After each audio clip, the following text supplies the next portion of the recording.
Broadcasting live from the Business Radio X studios in Atlanta, Georgia, it's time for High Velocity Radio.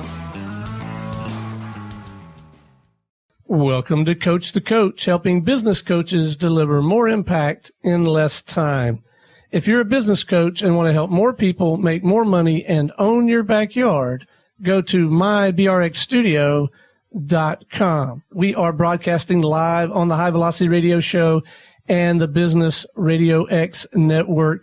Lee, this is going to be a fantastic segment. Please join me in welcoming to the show with Coaching Collaborative, Miss Kerry Walls. How are you? I'm good.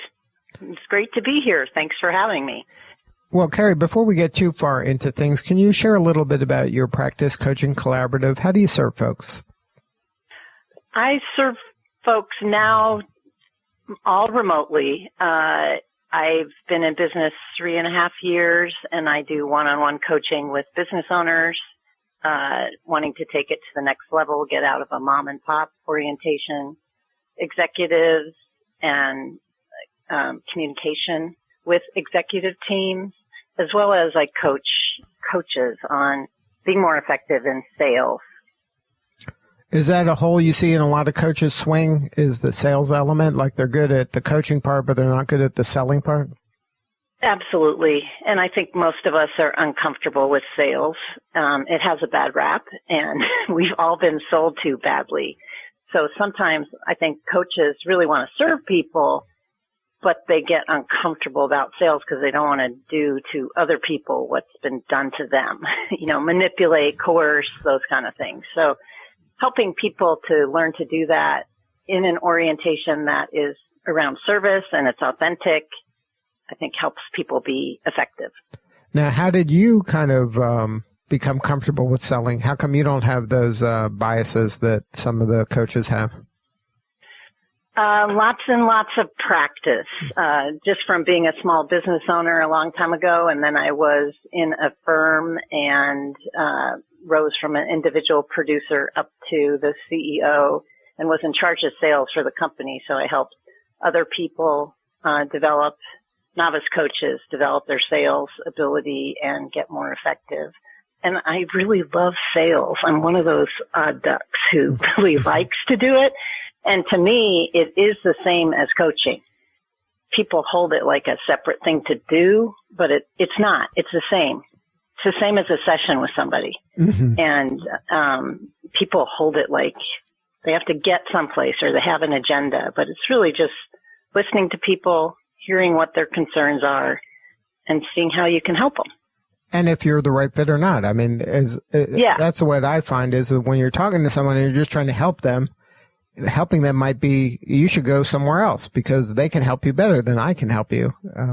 Exactly. Yeah. Because part of what I'd be listening to it for in an initial conversation with someone, is it a good fit? Can I help them? Can I see how to help them? Can I see what's getting in their way based on what they're talking about or what their situation is that they're challenged with? Now, I earlier today had the opportunity to interview a CEO of a law firm, and she talked about how important having a coach was in her practice, and that she had come from a large organization, one of those mega law firms, into her own boutique firm, and she thought it was critical to have a coach to help her with the business side of things. Do you find that a lot of business owners are not leveraging the benefits of coaching? Absolutely. And I find that all people are often trained in their area of expertise. Like your example you just gave was an attorney. They're trained on being an attorney. They're not trained on how to run a business. So, and they often get stuck in the delivery of whatever they're good at. And they tend to not pay attention to sales and marketing or the cash flow or the finances and profit and loss. And you have to learn to hold it all and not just do it on your weekends as an afterthought. Right. And right, what she was saying that she went to a good law school, she worked for a mega firm, and she's like, I never learned any of this. Nobody taught me any of this stuff, the stuff that you were describing. That's not even part of the curriculum. Well, coaching helps you ideally produce results faster. So if you have a coach, you're going to get to where you want to get to faster. Otherwise, you'll just make mistakes, which is fine. It's a great way to learn, but if you can avoid the obvious mistakes, and it just provides a structure of fulfillment to help people be effective and keep their eye on the business. Now, you mentioned in your practice you work both with executives and you work with coaches. What is the split? Is it mostly executives or mostly coaches? Coaches and consultants. It's probably 30% coaches and consultants. I work with partnerships. The thread in my business model underneath everything is building communication, having effective communication and building relationship, because that's what people often neglect. And we even label some of those things as, quote, soft skills. But I just had an example yesterday where a client, because of the work I've been doing with them in their business partnership, helped serve a vendor in a way that they would have lost that customer who's $1 million to $2 million customer. But they were able to kind of course correct, communicate, get back on relationship, hear each other, and deliver on the project. So it's not an afterthought. It's really important. Right. It's kind of built in. It becomes part of the DNA, right? Yeah. Yeah. Now, because it's people working together that helps things work. That's how you coordinate action. All business results get produced from people working well together. Right. And if you don't have clarity in your messaging, or you're not a good communicator, then people misinterpret, or they jump to conclusions, or they don't give you the benefit of the doubt, and then all kinds of bad things happen. Right. And I find it's where people suffer the most. When, it's what you take home with you is where a relationship at work isn't going well. It's the thing that keeps you up at night. So if you can help have yourself be more effective in communication, it helps in all areas and helps your well-being too. Now, because of your background and because of your work, you have an interesting kind of view, I think, of this relationship, both from the client side and from the coaching side. Do you have any tips you can share about how not to waste money with coaching? Because I can see that some people are hungry for some sort of a solution and they just jump at the first coach that knocks on their door. But I can see that this can be a big waste of time, and it could be not an effective use of your resources. Right. That's a great question. The coaching field can be a little bit of a wild, wild west out there, I think. I have both a master's of counseling psychology and a lot of coaching experience. And I hear horror stories sometimes about people's experiences with coaches. So I think trusting yourself, do they really listen to you? Do they listen to your specific situation, or do they become formulaic?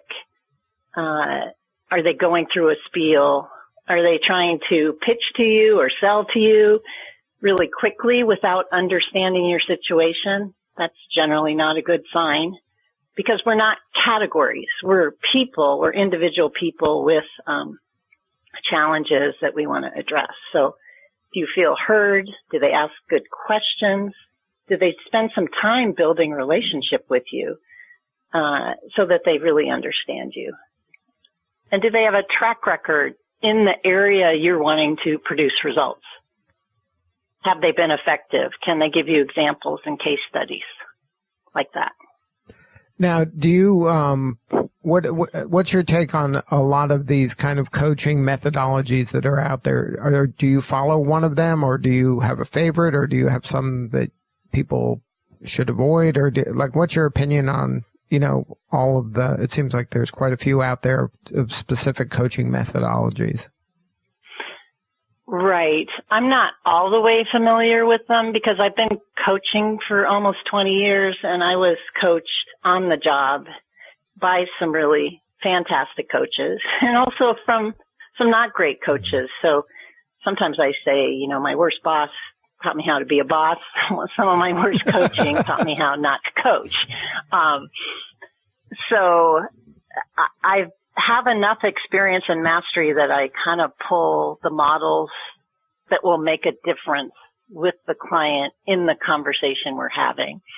So I think it's really important to care about the client, care about the result, and really a session is just about, at the end of the session, do they see new action to take?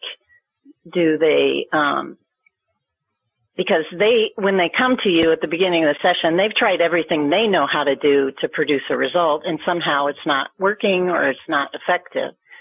So in a session, I'm always listening, like, what do you want? And then also at the end, did you get what you want?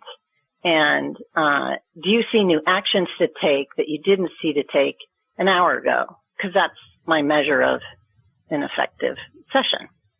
So that if there's like kind of an actionable event that can occur right after, so that there is a next step. Yeah, and it's a different action than they saw. It's kind of hard to explain. So there's relief, and they'll see, oh, okay, I see what to do now.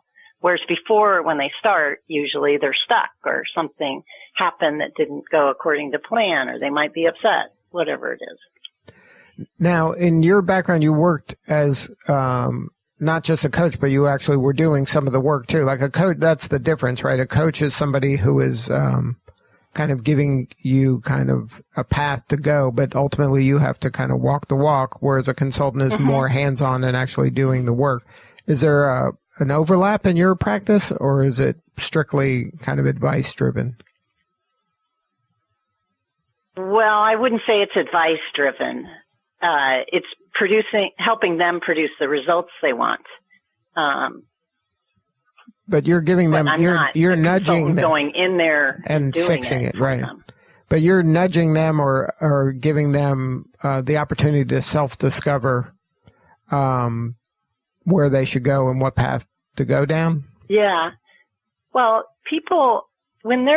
I find that people request coaching when they're pretty frustrated. Like I always say, like they request it 6 months too late, just because it's not too late, but we often are slow to ask for help and assistance.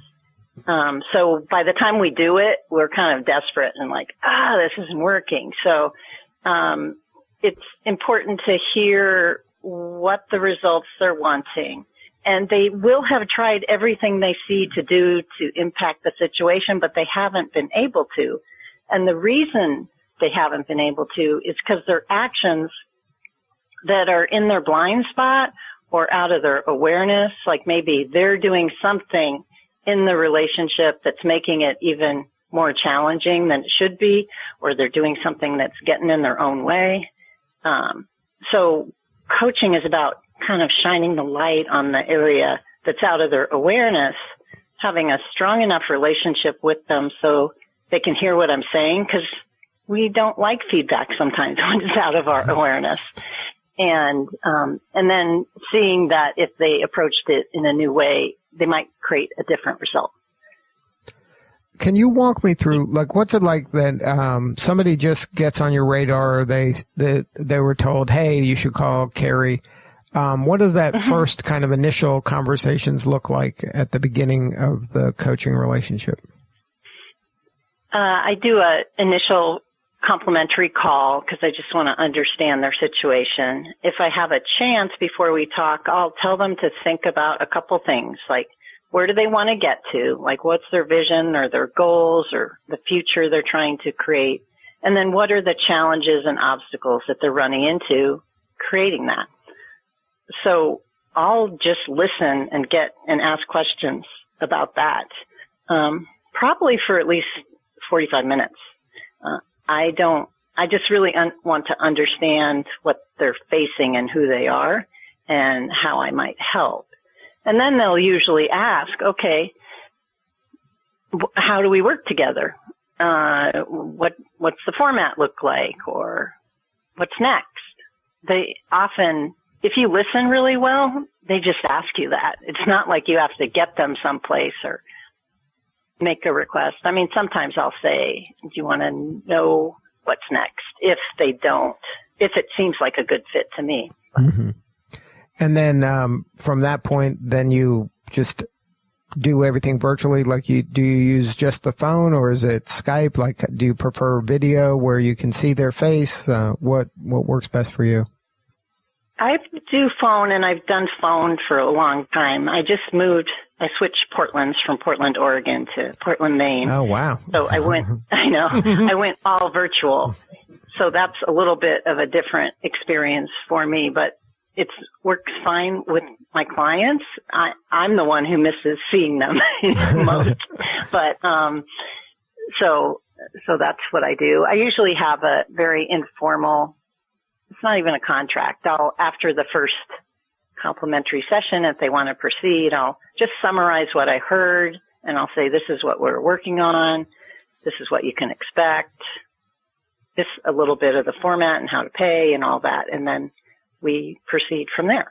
And is it a combination of on the phone, talking and working through things, and like email? Is there homework? Is there like check-ins, using other technologies, or is it just, okay, every 2 weeks I call Kerry? It's generally I work weekly with people, and part of the agreement is I'm available for email questions and short phone calls in between, because life doesn't happen on a weekly rhythm. Yeah. Like something may happen in between, and I find that people, if they really use that, and not everyone does, they move faster.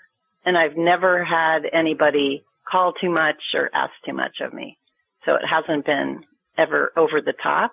If they ask for help, there'll be a course correction. Like I had this one recently, a client really having difficulty with a customer and a project and making it happen. And she had almost like an abusive conversation coming at her. So she called, got her oriented. She went back in. And what's happened is they really saved $1 million to $2 million client by her communication, because it wasn't going to go that way.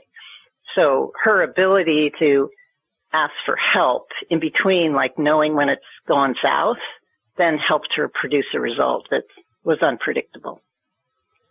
If you're just joining us, you're listening to Coach the Coach, helping business coaches deliver more impact in less time. If you're a business coach and want to help more people make more money and own your backyard, go to mybrxstudio.com.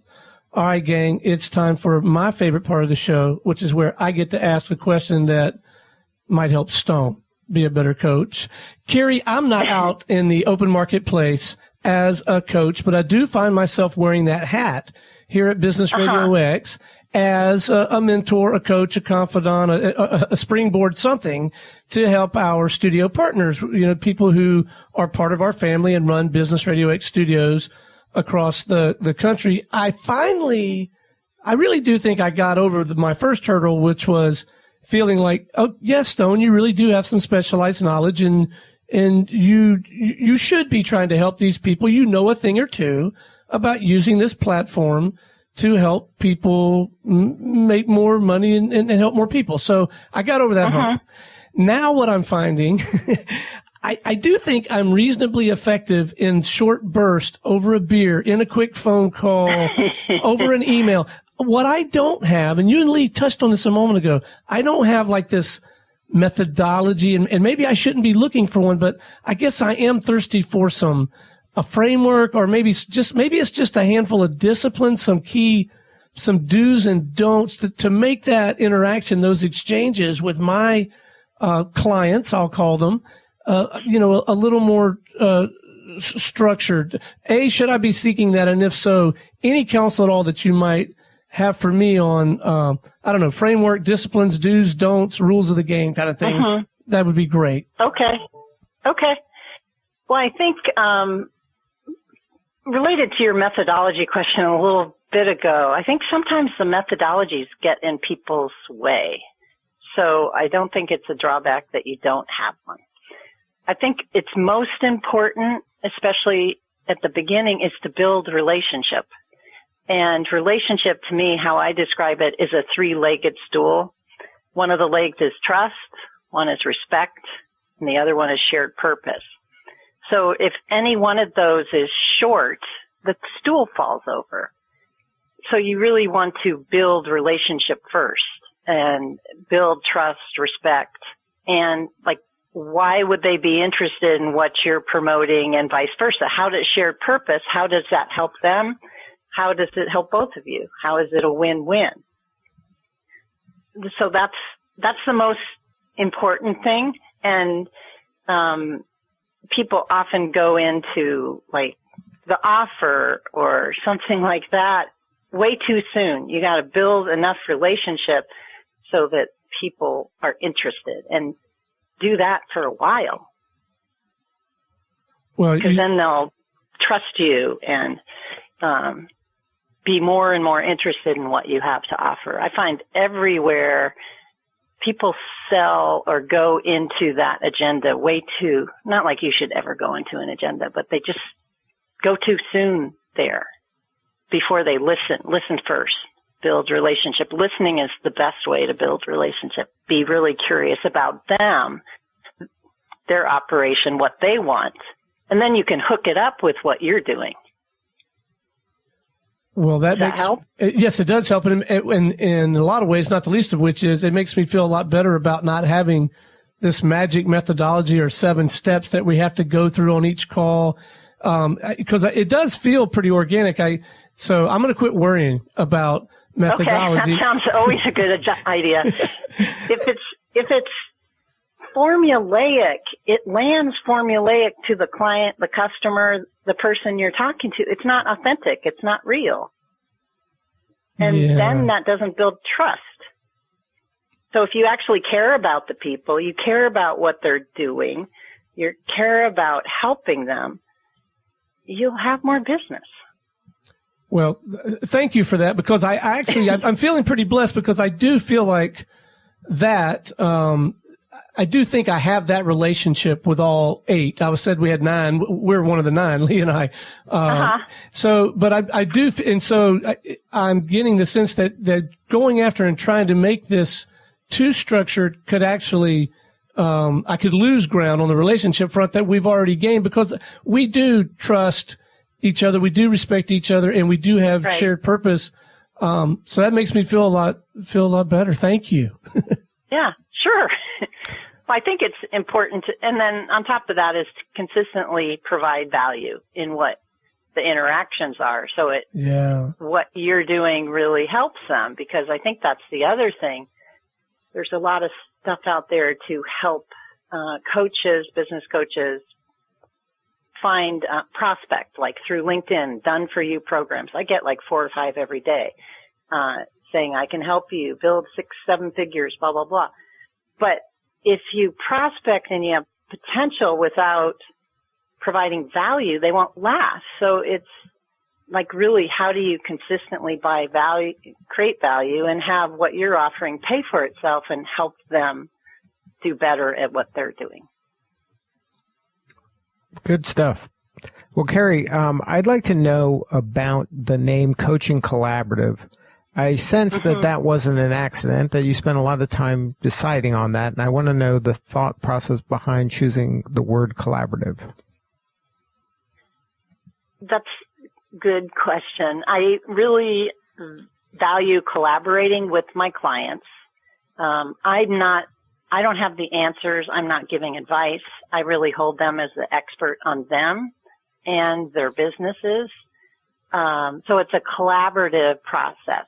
I want them always to check in and see, does what I'm saying make sense? Does it feel appropriate? Is it fit their own style? So I never want to be like the authority. And the other way I'm really value collaborative leadership style. I think a lot of businesses are run kind of command control style, and that keeps a lid on the revenue that they can produce, because the person barking the commands always has to be around to bark commands. And if you're collaborative with your people, they step up, they engage at a whole different level. Lots of times what puts a lid on the business is the owner not being able to replicate themselves. So with a collaborative style, you can replicate much more effectively. And I thought it was the alliteration. That just sounds cool. That too. So now when you're working with, because a lot of times you work with the team, right? Like partners, you don't just work with individuals. Is that right? Yes, both. So and sometimes I work with executive teams. So if you're working with a team, is that in a group manner, or you're working with each of the constituents individually? It can be both. With partners, when I start, I often work with them each individually, because the more they can learn to generally be more effective in communication, then when you bring them together, it'll move faster. Now, in your practice over time, do you have any stories that you can share? Maybe some work you've done with somebody. You don't have to name any names, but you made a big impact that you were able to, help them get to the next level or achieve the outcome they desired in a surprising manner.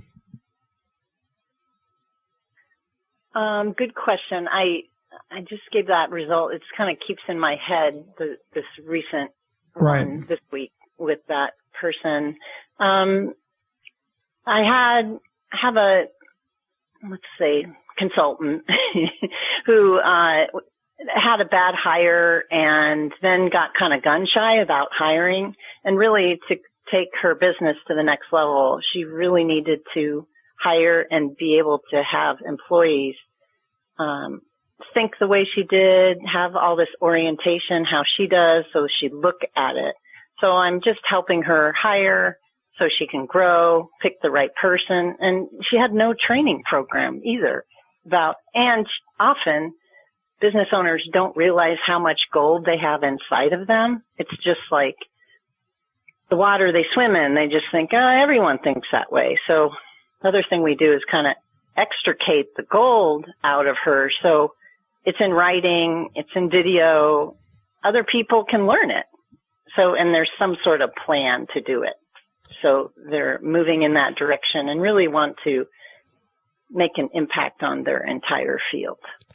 Now, when you're having that kind of conversation where you're saying, okay, look, you have so much thought leadership that has to be kind of taken out of your brain and then just be disseminated in some manner, whether it's just thought leadership for education purposes or consulting that you're selling. That must be a great conversation because, like you said, a lot of people take that for granted. And when they start probably listing and you start going over topics and things they could be doing with it becomes kind of this huge resource for the organization. Yeah, for sure. Now, actually to the field. Yeah. Right. And now, do you have how do you go about doing that? Do you just start with kind of brainstorming? Okay, let's come up with topics for a blog, or just like how do you kind of do that? Because it seems like it's so large of an undertaking. How do you kind of attack that? Well, it depends on the individual. This person has been on TV and radio a lot in the local area, so there are lots of videos of her, and she's quite good at what she does. So it just depends. It's customized what I do to the individual, and it's helping them see that they're not like everybody else. Because people often think that they're like everybody else, like I'm like all the other attorneys or architects or financial planners, and they're not. They're usually extraordinary in some way. So if they can be able to own that, they can raise their prices and also train other staff to think the way they do. And often they're generating principles or values or mission. If that gets articulated, then other people can act from those. And to the owner, they're often like assumed or like, duh, like everyone, but right. It's not obvious. Right. Obviously. Now, before we wrap, we like to ask all of our guests to share some actionable piece of advice for a new coach. And since we started the conversation talking about sales, I'd like you to share a little bit of maybe some sales tips for a new coach on how they can get their practice up and running if they're new to the coaching world. I think the most important thing and the biggest mistake people make in sales is they jump to selling too soon. So really listen to people, create relationship, understand what they're trying to achieve, and really help them own their value. It helps. I was told when I went out on my own, it takes 3 to 5 years. And at first I thought, no, it's not going to take me 3 to 5 years. But it takes 3 to 5 years to build that. So having some reserves so that you're not desperate and in survival, because that'll just get in your way, because there's a learning curve and you need a little grace as you learn so you can become more effective and have some case studies. And then, so you have to, you don't want to pick the wrong clients. That's probably a trap too, right? Yeah, well, and there's a learning curve around that, even figuring out who your ideal client is and what clients kind of jazz you. What are your strengths? When do you hang up the phone or, at the end of the session say, that was great. I want more of that. So how do you define that for yourself? I think it's important based on your experience, your track record, and what you love to do. Now, do you specialize in a certain industry or a certain type of client, or is it kind of industry agnostic, your work? Yeah, I go across industries. I've done all sorts of things because communication relationship is everywhere. And Right. Most of us have something to learn to be more effective in communication and relationship. Well, Kerry, thank you so much for sharing your story today. Can you share the website, or if somebody wanted to learn more and have more substantive conversation with you? Sure. It's coachingcollaborative.com. All right. And I'm just Kerry, Kerry, at coachingcollaborative.com. Good stuff, Kerry. Thank you again for sharing your story. I appreciate it, and that was some great advice, and thank you for helping Stone. Okay. Well, thanks a lot. I appreciate being on. All right. This is Lee Cantor for Stone Payton. We will see you all next time on Coach the Coach Radio.